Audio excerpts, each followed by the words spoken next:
प्यारे बच्चों, आज हम अलंकार के भेद, शब्दालंकार के अंतर्गत आने वाले तीन मुख्य अलंकार अनुप्रास, यमक और श्लेष अलंकार का अध्ययन करेंगे। सबसे पहले शब्दालंकार के अंतर्गत आने वाले अलंकार अनुप्रास अलंकार को हम लेते हैं। अनुप्रास शब्द अनु और प्रास दो शब्दों से मिलकर बना है, जिसमें अनु का अर्थ है बार बार और प्रास का अर्थ है वर्ण। यानी काव्य पंक्ति में कोई वर्ण बार बार आए वहां अनुप्रास अलंकार होता है।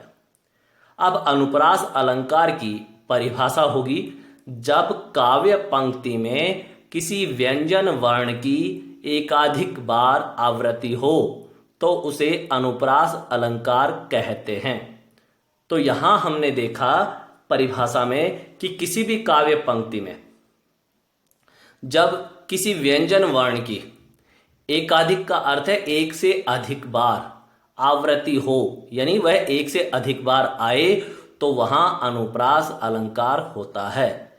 व्यंजन वर्ण का यहां उल्लेख इसलिए किया क्योंकि अनुप्रास अलंकार में व्यंजन वर्ण की ही आवृत्ति मानी जाती है।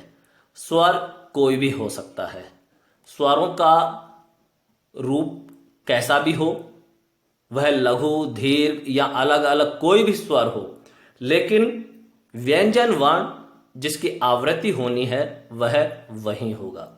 इसलिए अनुप्रास अलंकार के अंतर्गत पहला उदाहरण हम देखते हैं। मुदित महीपति मंदिर आए, सेवक सचिव सुमंत्र सुहाए। तो यहां ऊपर की पहली पंक्ति में हम देख रहे हैं कि मां व्यंजन की आवृत्ति हुई है, जिसमें स्वर अलग अलग हैं। जैसे पहले मां में उ स्वर मिला हुआ है, जबकि दूसरे मां में आ स्वर मिला हुआ है। लेकिन स्वर कोई भी मिला हो, व्यंजन की आवृत्ति जरूरी है। इसलिए पहली पंक्ति में व्यंजन मां की आवृत्ति होने से, मां व्यंजन के बार बार आने से अनुप्रास अलंकार। दूसरी पंक्ति में भी सेवक सचिव सुमंत्र सुहाए, तो दूसरी पंक्ति में सा वर्ण की आवृत्ति हुई है। चारों शब्दों का प्रारंभिक वर्ण सा व्यंजन है, इसलिए यहां भी अनुप्रास अलंकार है। अतः उपर्युक्त पंक्तियों में मां और सा वर्ण बार बार आया है। यह आवृत्ति वाक्य का सौंदर्य बढ़ा रही है, अतः यहां अनुप्रास अलंकार है। दूसरा उदाहरण और देखते हैं। कालिंदी कूल कदम्ब की डारन। तो उपर्युक्त पंक्ति में का वर्ण एक से अधिक बार आने से अनुप्रास अलंकार है। हमने देखा कालिंदी का का, कूल का का और कदम का का। तो का व्यंजन की आवृत्ति हुई है, तो क वर्ण की आवृत्ति होने से यहां भी अनुप्रास अलंकार है। तीसरा उदाहरण तरनी तनुजा तट तमाल तरुवर बहु छाए। उपर्युक्त पंक्ति में ता वर्ण की आवृत्ति होने से यहां अनुप्रास अलंकार है। तो हमने ये तीनों उदाहरण देखे। इन तीनों उदाहरणों में व्यंजन वर्ण की आवृत्ति होने से अनुप्रास अलंकार कहा जाएगा, और अनुप्रास अलंकार के प्रयोग से कविता का प्रभाव बढ़ गया है। जैसे मुदित महीपति मंदिर आए, सेवक सचिव सुमंत्र सुहाए, कालिंदी कूल कदम्ब की डारन और तरनी तनुजा तट तमाल तरुवर बहु छाए। एक प्रभाव अनुप्रास अलंकार के अनुसार आया है। अतः इन काव्य पंक्तियों में वर्ण की आवृत्ति के कारण सुंदरता बढ़ी है, इसलिए अनुप्रास अलंकार है। दूसरा शब्दालंकार के अंतर्गत आने वाला अलंकार है यमक अलंकार। यमक अलंकार की परिभाषा होगी कि जब कोई शब्द एक से अधिक बार आए किंतु हर बार उसका अर्थ अलग हो, उसे यमक अलंकार कहते हैं। सरल शब्दों में कहें तो कोई शब्द एक से अधिक बार आएगा और जितनी बार वह शब्द वाक्य में आएगा, काव्य पंक्ति में प्रयोग में होगा, उतनी बार उसका अर्थ भी अलग अलग होगा। जितने शब्द उतने अर्थ। अब इसका उदाहरण देखते हैं। पहला उदाहरण है, माला फेरत जुग भया, फिरान मन का फेर, कर का मन का डारी दे, मन का फेर। तो उपर्युक्त पंक्तियों में मन का शब्द 2 बार आया है। पहली बार मन का आशय माला के मोती से है, यानी कर का मन का डारी दे, यानी हाथ का जो माला का मोती है उसको डाल दे। और दूसरी बार जो मन का शब्द आया है उसका आशय है मन की भावनाओं से, यानी मन का फेर, इनकी मन की भावनाओं का फेर है, अंतर है। तो यहां पर मन का शब्द 2 बार प्रयुक्त हुआ और दोनों बार उसका अर्थ अलग है, इसलिए यहां यमक अलंकार है। दूसरा उदाहरण है, कहे कवि बेनी, बेनी ब्याल की चुराई लीनी। उपर्युक्त वाक्य में या काव्य पंक्ति में पहला बेनी शब्द कवि की तरफ संकेत कर रहा है, यानी पहला जो बेनी है वह कवि बेनी के लिए प्रयोग हुआ है, जबकि दूसरी बार बेनी शब्द चोटी के बारे में बता रहा है। अतः उक्त पंक्तियों में भी यमक अलंकार है, यानी पहला बेनी कवि बेनी के लिए और दूसरा बेनी ब्याल की चुराई लीनी ये चोटी के लिए।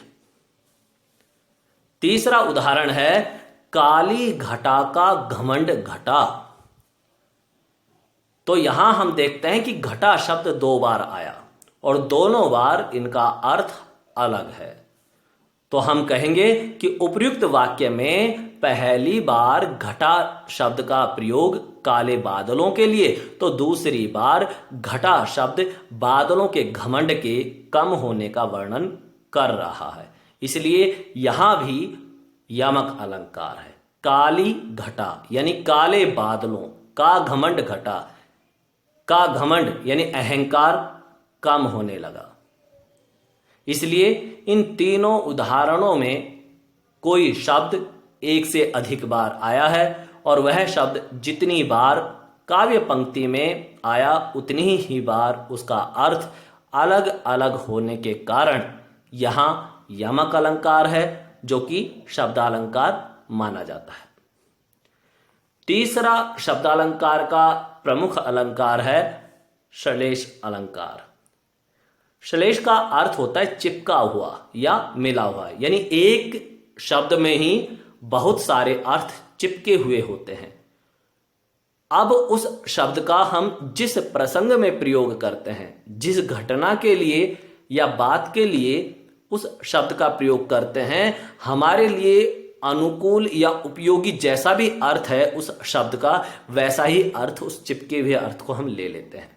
यानी एक शब्द के बहुत सारे अर्थ होते हैं, लेकिन हमें जिस अर्थ की अपने प्रसंग के लिए, अपनी घटना के लिए, अपनी बात के लिए जैसा अर्थ जरूरत है, हम उसका वैसा ही अर्थ ग्रहण करते हैं। तो इसलिए इसकी परिभाषा होगी, जब किसी शब्द का प्रयोग एक बार हो किंतु प्रसंग के अनुसार उसके अलग अलग अर्थ निकलें, तो उसे श्लेष अलंकार कहते हैं। तो सीधा सा है कि श्लेष अलंकार का अर्थ होता है शब्द एक अर्थ अनेक। श्लेष अलंकार में कोई शब्द एक बार प्रयोग में होगा, लेकिन उसके अर्थ अलग अलग प्रसंग के अनुसार, अलग अलग बातों के संदर्भ में अलग अलग अर्थ निकलेंगे। उदाहरण के लिए, रहीमन पानी राखिए, बिन पानी सब सून, पानी गए न उबरे, मोती मानुष चून। इस दोहे में रहीम जी ने पानी को 3 अर्थों में प्रयोग किया है। पानी का पहला अर्थ, जो कि नीचे 3 प्रसंग दिए, मोती, मानुष और चून, ये 3 प्रसंग हैं। इन तीनों प्रसंगों के लिए पानी के अलग अलग अर्थ यहां पर लिए गए हैं। पानी का पहला अर्थ मोती के लिए, मोती के संदर्भ में चमक, क्योंकि चमक के बिना मोती का कोई महत्व नहीं होता। इसलिए मोती की चमक को बचाने के लिए यहां बात कही है, तो यहां पानी का अर्थ निकला चमक। दूसरा हमारा प्रसंग है मानुष यानी मनुष्य। तो दूसरा अर्थ मनुष्य के संदर्भ में होगा इज्जत, मान, सम्मान। यदि मनुष्य का कोई मान सम्मान नहीं होगा, इज्जत नहीं होगी, तो इज्जत विहीन या मान सम्मान विहीन व्यक्ति का जीवन निरर्थक माना जाता है। और तीसरा प्रसंग हमारे पास है चून यानी आटा। तो तीसरा अर्थ आटे यानी चून के संदर्भ में जल का अर्थ निकलेगा, क्योंकि बिना जल के आटा गूंदना, उससे भोजन बनाना आदि असंभव है। इसलिए यहां एक पानी शब्द के 3 अर्थ लिए गए।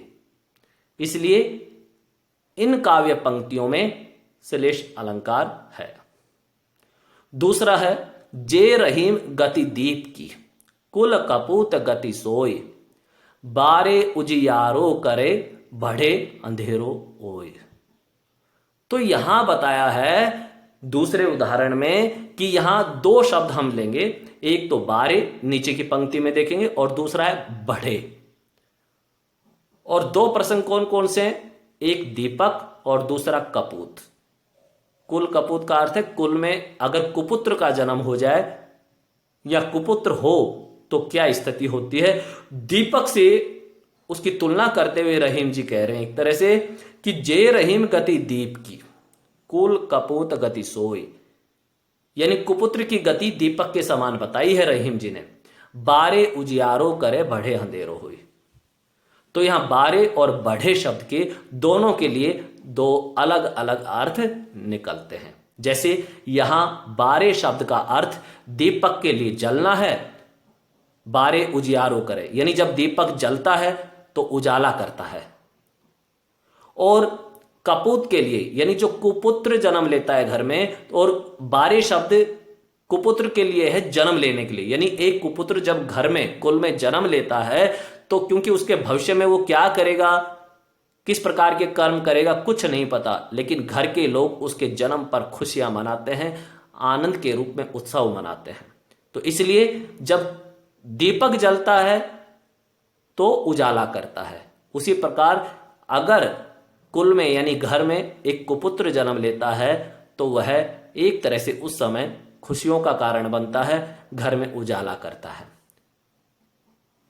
लेकिन बढ़े अंधेरो होए, बढ़े शब्द का अर्थ दीपक के लिए यहां बताया कि दीपक के संदर्भ में बुझ जाना, बढ़े शब्द का अर्थ होगा कि बढ़े अंधेरो होए। अगर दीपक बढ़ता है यानी बुझ जाता है तो अंधेरा कर देता है। उसी प्रकार बढ़े शब्द का अर्थ कुपुत्र के लिए होगा, बढ़े का अर्थ है बड़ा हो जाना, यानी जब वह कुपुत्र धीरे धीरे घर में बड़ा होता है और अपने कर्मों से अपने कुल को, अपने खानदान को कलंकित करता है, अपमान का कारण बनता है, अपकीर्ति फैलाता है, तो उसके कारण उस कुल का एक तरह से मान सम्मान समाप्त हो जाता है और उस कुल या घर में अंधेरा सा छा जाता है। इसलिए यहां बारे शब्द का दीपक के लिए जलना, जलकर उजाला करना, और बढ़े शब्द का दीपक के लिए है बुझ जाना। और कुपुत्र के लिए बारे का अर्थ जन्म लेना, जन्म लेते समय आनंद की स्थिति होती है, उत्सव मनाते हैं, खुशियां मनाते हैं, लेकिन बढ़े अंधेर होए। लेकिन वही कुपुत्र जब बड़ा हो जाता है तो अपने कलंकित करने वाले कार्यों से अपने कुल को अपमानित करता है, अपकीर्ति फैलाता है। इसलिए यहां पर दीप यानी दीपक और कुपुत्र दोनों के लिए बारे और बढ़े के अलग अलग अर्थ निकल रहे हैं। इसलिए यहां पर श्लेष अलंकार है।